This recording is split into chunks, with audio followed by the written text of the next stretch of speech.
Jonas Rano est un être à part. Il ne cesse de surprendre par la qualité et l'originalité de ses écrits. Avec Hortensia, il explore plusieurs mondes. Réalité et fantastique se confondent. Très vite, le lecteur est happé par l'univers de l'auteur. Un univers où l'on retrouve les thèmes qui lui sont chers, l'amour, la mort, l'initiation, la sagesse. Des mots-clés qui résument une vie, qui résument la vie. Hortensia, c'est d'abord l'histoire d'une amitié entre deux hommes, Daniel et Chris. Je crois que Malraux, dans sa tombe, doit avoir réalisé sa pensée. Donc ce siècle sera, je dirais, ou ne sera pas spirituel. Il est évident que les gens ont tendance à essayer de comprendre qu'ils vivent une vie, je dirais, désagréable, avec beaucoup de problèmes. Et bon, l'initiation, c'est simplement se découvrir soi, donc se connaître soi et apporter un peu de soi à l'autre. Et c'est ce que fait Chris dès le départ en envoyant un billet d'avion à Daniel. Le style de Jonas Rano est inimitable. Son écriture est fine, sensible, à l'image de sa personnalité. Il brosse le portrait de ses personnages à petites touches. La trame se dessine peu à peu et les émotions vont crescendo.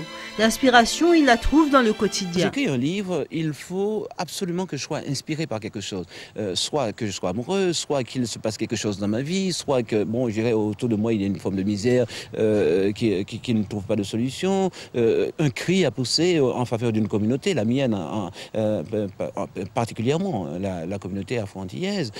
Il faut absolument que je sois en condition de transmettre quelque chose, rien que cela. Je veux dire, donner quelque chose, apporter quelque chose et exprimer quelque chose que j'ai envie de voir aboutir quelque part. Et c'est ça ma démarche d'écrivain. Aviateur, journaliste, Jonas Rano est un être atypique, tenace et volontaire. Il va au bout de ses passions, de ses voyages autour du monde. Il ne retient qu'une chose, l'ouverture vers l'autre. Ça tourne en rond. Ça tourne en rond. Il faut évoluer quand même. Je crois que un écrivain n'est pas seulement, je dirais, un regard porté sur un terroir. Il faut quand même aller au-delà. Et moi, j'ai voulu être cet écrivain, celui qui voyage et avec une valise dans laquelle il met, au fur et à mesure donc de ses haltes, des souvenirs pour rapporter tout cela, donc je dirais, à son point d'origine, au retour aux sources, et dire mais voilà, la vie c'est ça. Hortensia est un roman subtil qui laisse des clés. Les personnages sont en quête d'amour. Ils finiront par trouver le véritable sens de leur existence.